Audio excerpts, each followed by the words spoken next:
Thanks to everyone for being here. I want to begin with a kind of closer. So we're going to talk about superhero films, broadly defined, and sort of the quest, the search for this savior, this light in the darkness. And I'm going to begin with a claim that people love a hero. Seems simple enough, but in our culture, I would say our love and our need for a hero is more than a cultural desire, but something inherent to the human heart. It's within our nature. From your earliest memories, you likely look to something or someone beyond yourself as a source of inspiration, courage, and bravery. Someone who could save you from the monsters under your bed or help to explain the big dark world beyond your space.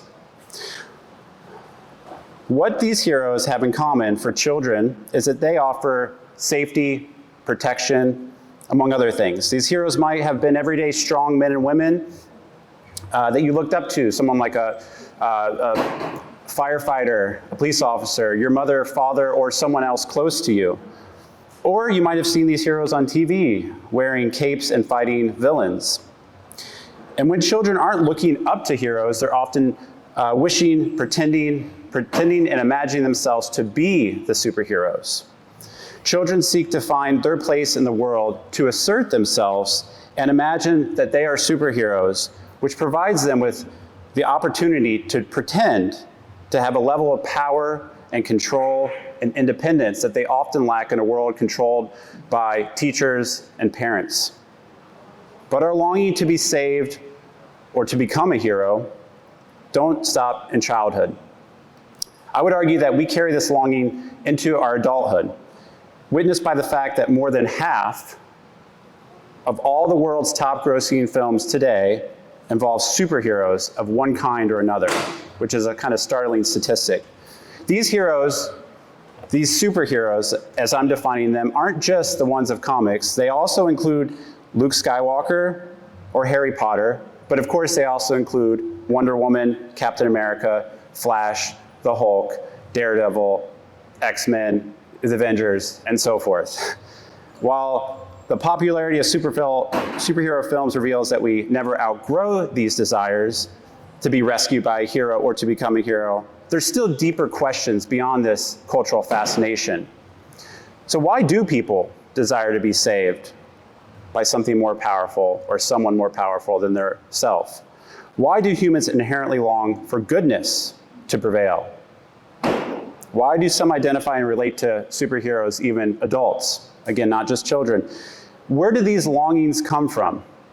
Well, I'll put forth a sort of claim here, and the claim is that I believe the answer comes down to something that the 17th century French theologian Blaise Pascal once put forward, that we all have a God-shaped hole in our heart, and that I believe superhero films are 3D printed in order to fit into that space that's meant for God.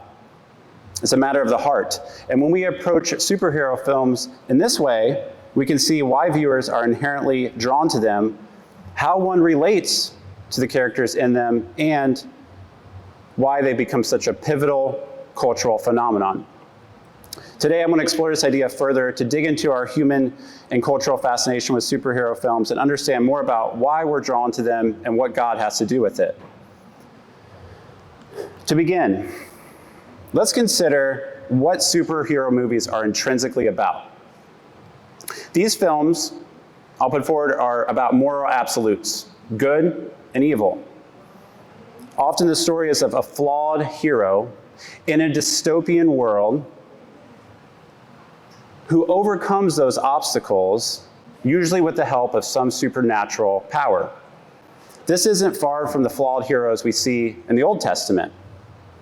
This grand narrative has become a means of selling tickets, even if it pushes against the pluralistic, relativistic, post-Christian, post-truth age, however you describe it, that we find ourselves in.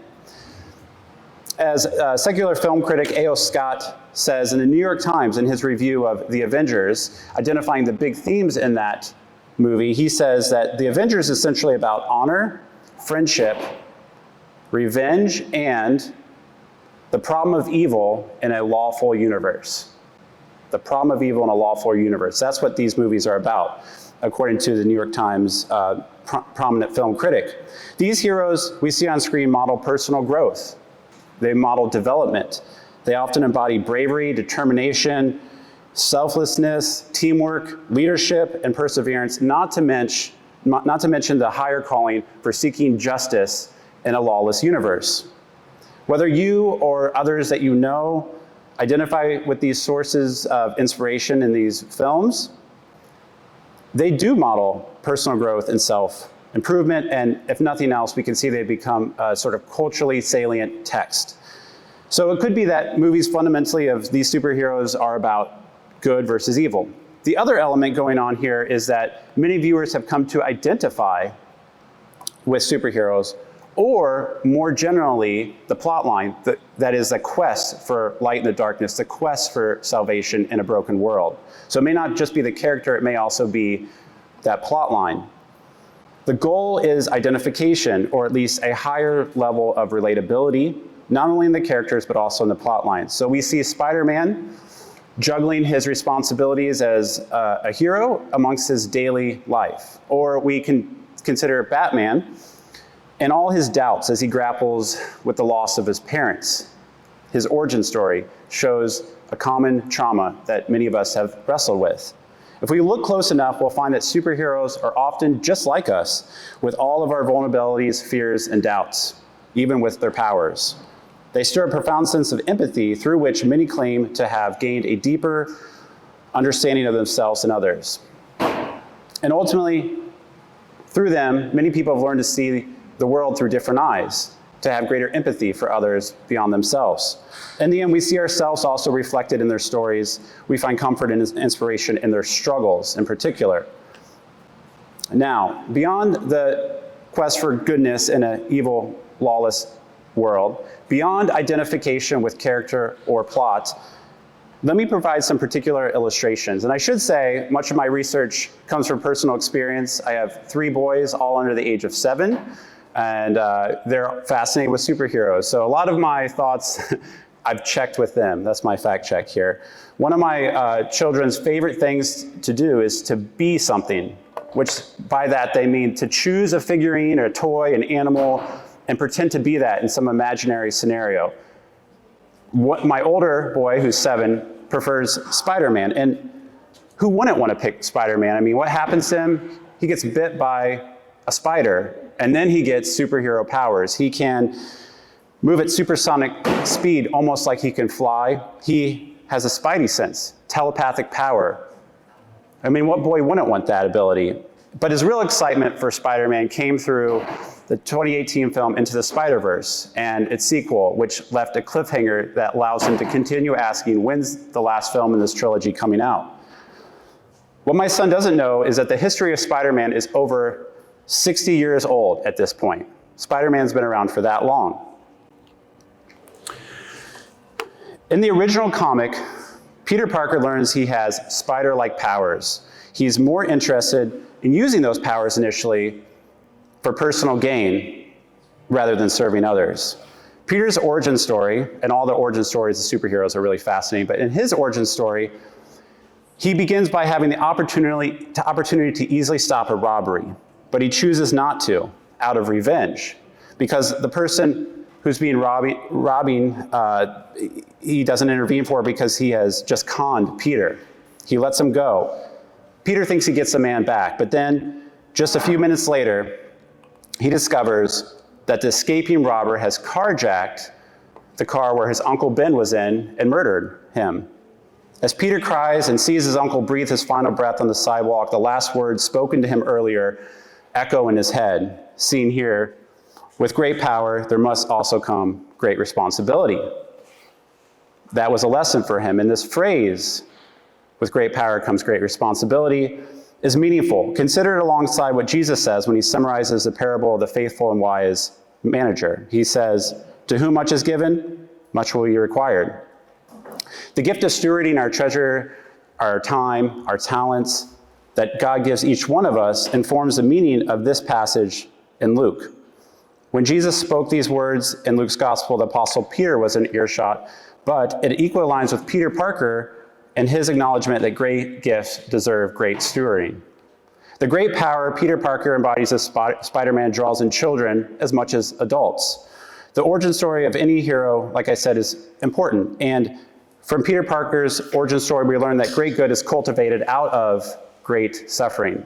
And we'll see this trope repeated in a lot of superheroes. So my older son prefers Spider-Man, but my younger son prefers Batman. Likely because the Lego Batman movies. Yeah, let's hear it for Batman. He, some say, despite the cheers, some say is not a superhero, but more like a man with cool gear. I mean, he has the Batcopter, the Batmobile, the Batboat, the Batarang, the Batclaw. He has so many things that he even builds a man cave to keep them all in, right? But seriously, Batman isn't afraid to risk his self, his life, for others or for his town, Gotham City. In TV and movies, Batman has been a cultural phenomenon for 84 years. Before today's cartoons, Batman would have hit people so hard on TV that a blam or a pow would pop across the screen. While my son is not old enough to watch Christopher Nolan's 2008 movie, The Dark Knight, very R-rated, he is old enough to know that the evil Batman faces is incarnate in the Joker. The thing about the Joker is that sometimes he does something kind of right. But even a child knows not to mistake the Joker's double-crossing or selfish penchant for cheating to be trusted. Just as strong as the Joker makes us feel in one direction about the problem of evil, Batman offers extraordinary courage, self-control, wisdom, justice, faith, hope, and love. Viewers' enchantment with his virtue is heightened by the fact that it is forged through suffering, like Peter Parker. It is the tragic loss of his parents that he sees die before his eyes as a young boy that makes Bruce Wayne into the Crusader, the Caped Crusader Batman, the Knight, the Dark Knight. He's a good example of offering viewers a kind of dramatized version of reality. The lifelikeness, the verisimilitude that we see in a town like Gotham City, a town that was once good but has fallen downhill, fallen into a dark place, is really what Batman's all about. Like any major metropolitan area in America, we can see that in Gotham City. It's on the brink of destruction. Can he save it? So while these things stand true for Batman, for Superman, and their quest in the face of evil, pernicious, and ongoing, there's a chink in the chain here, and that is the anti-hero.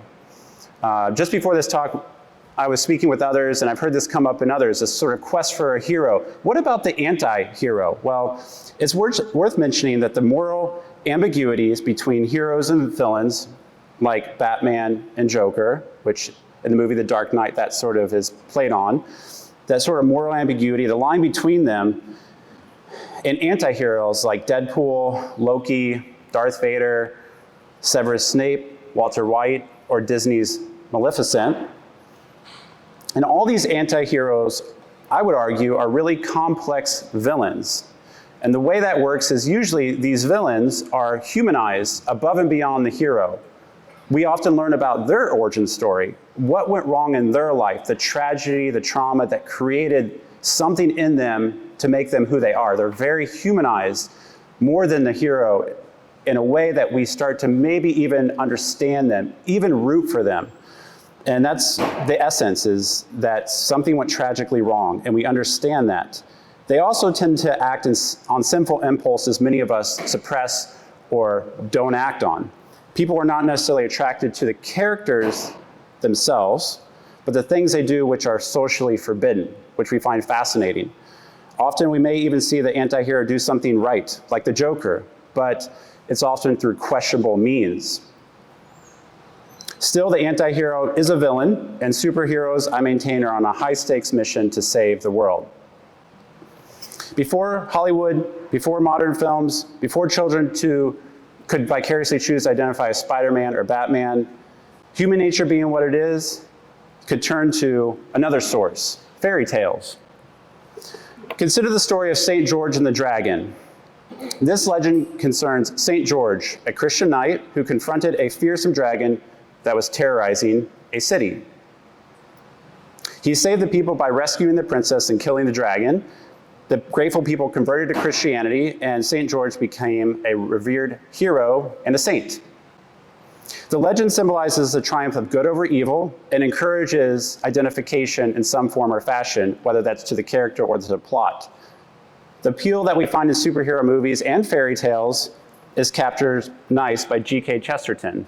He writes this: exactly what the fairy tale does is this: it accustoms the reader or viewer to a series of clear pictures, to the idea that these limitless terrors had a limit, that these shapeless enemies have enemies in the knights of God, that there is something in the universe more mystical than darkness and stronger than strong fear. Whether it is St. George or whether it is Bruce Wayne, the Dark Knight, these knights of God that Chesterton identified exist in 2024 as much as they did in 1024.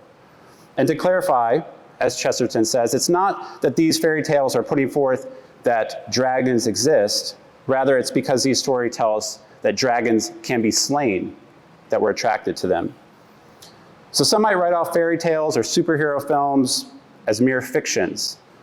But as a reminder, to call something a fiction is not to say that it's unreal. The Latin facere for fiction simply means to make, to fabricate, like in a factory. Fictions can make truth more clear, can communicate it to more audiences in a more salient manner. Here's a fictional account of the prodigal son by Rembrandt. The parable itself is a fiction. Painted in 1699. Henry Nouwen, the Dutch priest, wrote a book in 1991 in relation to this painting. He was fascinated by it. He went to visit this painting, I think it was in Russia, and studied it, stayed with it, and learned not only about the painting and what drew him into it, but the prodigal son itself. That story reached new heights, new depths, new layers of meaning through this painting, through this fiction. And it's not just painters that are companions and guides, as Nouwen will say, but film directors can serve the same role for us. Here's what Nouwen says: the yearning for a lasting home was brought to consciousness by Rembrandt's painting. Grew deeper and stronger, somehow making the painter himself into a faithful companion and guide. So Nouwen turned to a painter as a companion and guide to help him understand the depths of the prodigal son. And likewise, many turned to films to understand something about the truth of good and evil, something about God, something about their own sense of self. And it's not just images of parables, but parables themselves in the biblical corpus that we can consider. The parables themselves are like superhero movies to the extent that they have three crucial features. Parables were not taken from religious sources. They were taken from contemporary experiences around them. Parables were also possessing very exciting characters, meant to engage people who might be morally sluggish. Maybe these characters are exaggerated, good or evil. And third, they're realistic because they possess morally negative features. Many of these individuals are ignorant, maybe they're crime-ridden, and other qualities, which makes it more true to life. And that was sort of the aim. More of that verisimilitude, more of that reality is reflected in the art. It's not despite these three features that make parables able to express the heart of the gospel, but it's because of these three features that they were able to express the good news so well. Likewise, superhero films are not based on religious sources, have exciting characters, and have morally negative features. And just like parables, these films teach discernment, and they can open up great conversations following their screening. This appeal of films is especially strong to people who are averse to religious language, to God talk, but yet still enjoy a nicely produced cinematic film. One filmmaker and critic, Nathaniel Durst, in his film Devotional Cinema, which itself is a kind of provocative title, has a longer section on what he calls the post-film experience. This gets at the possibility of how film can be used to generate discussion and greater consideration after screening. He gives one extended example from his own experience that I want to read to you. This isn't on the screen, but I'm going to read his story. Durst writes this: "I think the first time I began to suspect that film was powerful, even something to be feared, was when I was 9 years old. This was in the early 1950s, before television had become all-pervasive. I used to go to the movies on Saturday afternoons, and one particular day there was a special kiddie matinee that included 3 features, 10 cartoons, and a good dose of previews, all in one sitting. We entered into darkness at 12 noon and came out hours later at 6:30 p.m. As the last film ended, the green metal side doors opened into the late afternoon light, and we walked up the alley onto the street.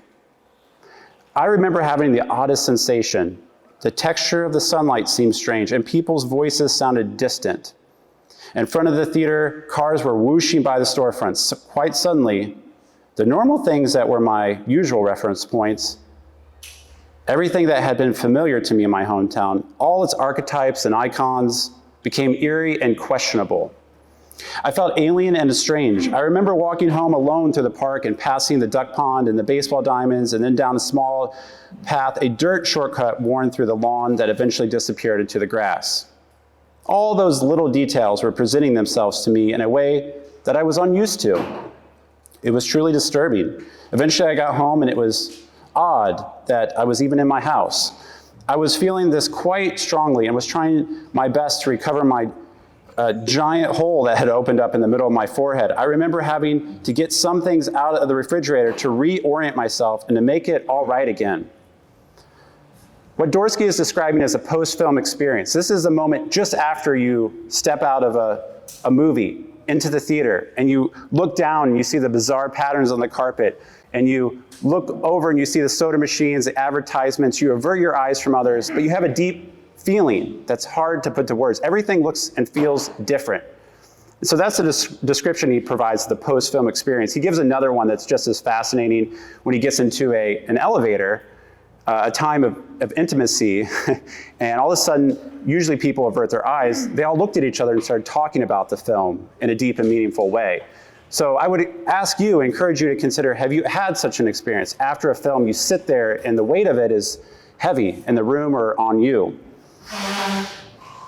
We probably all had experiences like that, but here's what Durst says about this experience, this post-film experience. "I realized from these experiences that there was something in cinema beyond its intellectual or narrative content. I would argue it's a matter of the heart, the God-shaped hole in our heart even. We can all learn to be more sensitive to the post-film experience, attuned to what God might be teaching us through our immediate reaction. Let me put it this way. Hollywood is making faith-based films. Often the problem is they don't know it. And kids don't know it either, despite being drawn to Spider-Man or Batman. And it's true, most kids don't often pick Jesus as their superhero. Why don't they do that? Well, in my assessment, again, this is drawing on some personal research, they see Jesus and they see he's wearing a bathrobe, a sash that looks like he won a beauty pageant, and he's always holding little precious lambs in their hand. And then they go to Sunday school, they go to kids' church, they color him in purple crayons, they fold him in their backpack, and they go home and they watch cartoons about the Avengers and Spider-Man, and they're drawn into that. Not only that, it usually doesn't take superheroes 30 years to activate their power, right? And what can Jesus do? Well, he can feed a lot of people. He can turn liquid into other liquid. He can take people with really high temperatures and bring it back to 98.6. He can get really angry. He won't fight though, but he'll turn over some tables. Then after 3 years, he's easily killed. Despite all this, children are told that he is the best superhero and he'll save them from hell when they die. That's why when they hear of Superman, they're often captivated. For the last 85 years, kids and adults have loved Superman, watching him on TV, at one time spinning the rotation of the Earth backwards to reverse time. They see Superman and he has laser vision, telescopic vision, microscopic vision. He can breathe into a room and push things out of it or freeze them with his breath. And in case you missed it, consider this quote from Superman Returns that adds the messianic weight to his extraordinariness. Even though you've been raised as a human being, you are not one of them. I have sent them you, my only son. Even if Kit Clark's alter ego is not Jesus, the messianic overtones are hard to miss. Jesus and Clark Kent are both chosen ones, special beings destined to save. Jesus is the Son of God. Superman is the last son from Krypton. The origin story is similar. Both are sent from a faraway place, Krypton for Superman, heaven for Jesus. They're sent to a lesser world, to Earth, and they're raised by loving foster parents who teach them good morals and ethics. Superman constantly risks his life to protect innocent people, mirroring Jesus' sacrifice on the cross. And there's lots of symbolism. The Superman pose, most obviously, you can see in the Redeemer statue in Rio de Janeiro, for example. Be it as it may, there are significant differences as well between Superman and the Messiah.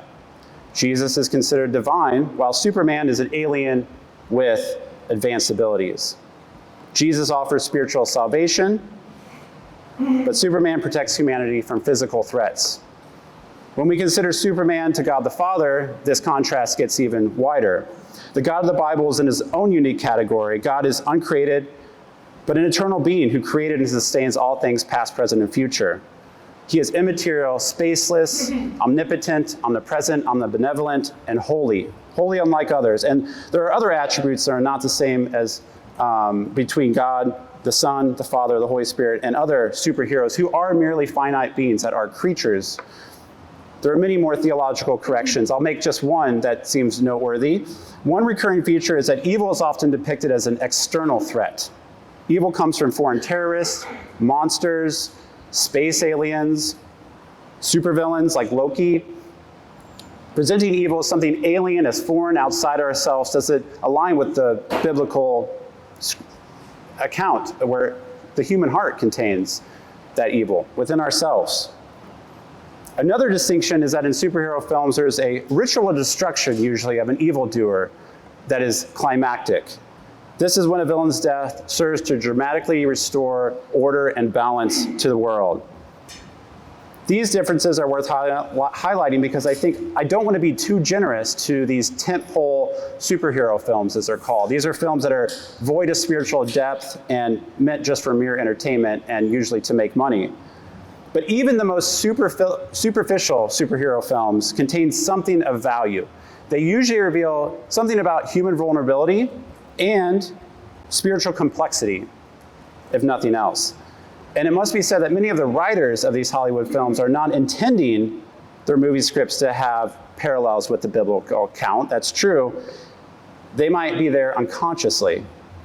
However, whether an author or filmmaker intends for these parallels to exist or not is beyond the point. It's almost like they can't help it. One example that can highlight what I'm driving at is the film Logan from 2017. Logan is a dark film, I would say, is about really soul-searching themes. It's ultimately about an aging mutant, Wolverine, who sacrifices his life for his daughter. The film deals with the anxiety of an age, particularly the desire for good, for people to live in peace amidst a world filled with corporate forces of evil and greed.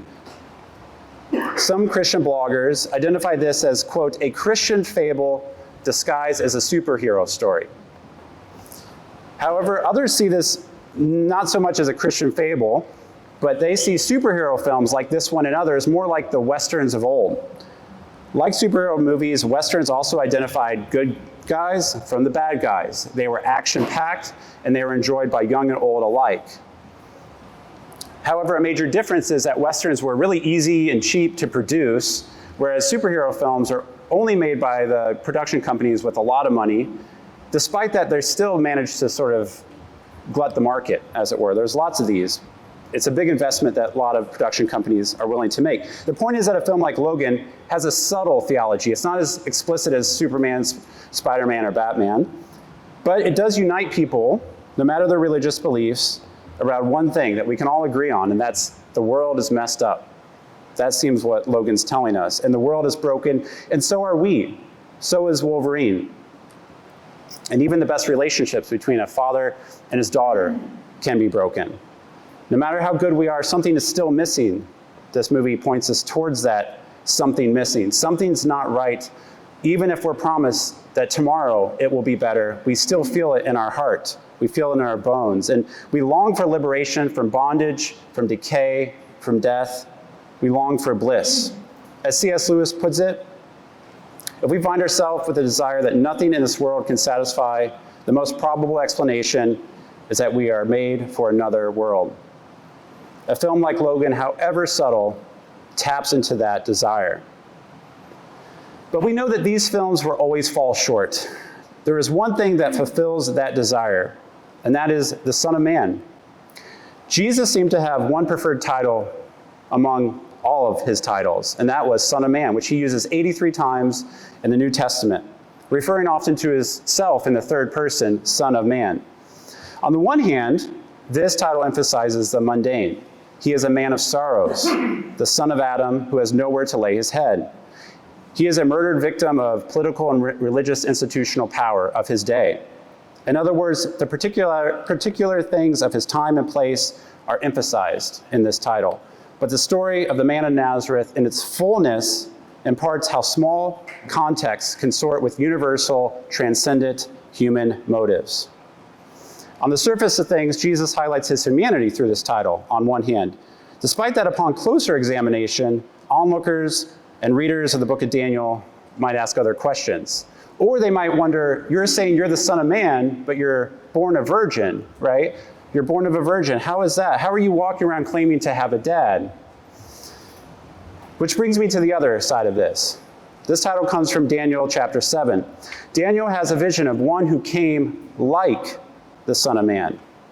Notice he says, like the Son of Man. He looked like a man, but he wasn't. He's different then, and he was coming in the clouds. His kingdom can never be destroyed, it goes on to say. The Hebrew people had hung on to this promise that there would be one like us, but different. So Jesus is like us, but separate. This means that when Jesus says, I'm the Son of Man, 83 times, he is fulfilling the promise from Adam to Abraham and the Hebrew people who were tired of being owned by Egyptians, Assyrians, Babylonians, Greeks, and Romans. By using this title, Jesus is not only identifying himself as the central point of the whole human story from beginning to end, but to those familiar with Daniel, Jesus comes into focus as the one before time, who started time. He is the unmade maker who created things. He is the source of life. He is the fullest possible theophany. He is the true manna descending from above. We see this come into focus most fully in Revelation 19, which describes a vision of the second coming of Christ. Let me read that for us. I saw heaven standing open, and there before me was a white horse, whose rider is called Faithful and True. With justice, he judges and wages war. His eyes are like blazing fire, and on his head are many crowns. He has a name written on him that no one knows but he himself. He is dressed in a robe dipped in blood, and his name is the Word of God. The armies of heaven were following him, riding on white horses and dressed in fine linen, white and clean. Coming out of his mouth is a sharp sword with which to strike down the nations. He will rule them with an iron scepter. He treads the winepress of the fury of the wrath of God Almighty. On his robe and on his thigh he has this name written, King of Kings and Lord of Lords. So why is Jesus the ultimate hero? He has no weakness or sin, like kryptonite. And like Superman, he is in control of time. Those who tried to throw him off of a cliff were destined to fail. He doesn't need technology or weapons like Batman. He makes no mistakes, unlike even the best finite superheroes. He never has to wear a mask. He's not a Caped Crusader. He's open and honest about who he is. He controls the elements. At one point, the onlookers said, who is this that controls the waves and the wind and how they obey him? They asked each other these questions. How is he in control of these elements? His power can cast out demonic power and overcome it. He has no villain to match his divinity. He not only has authority over earth, but over heaven. He has no fear or no insecurities.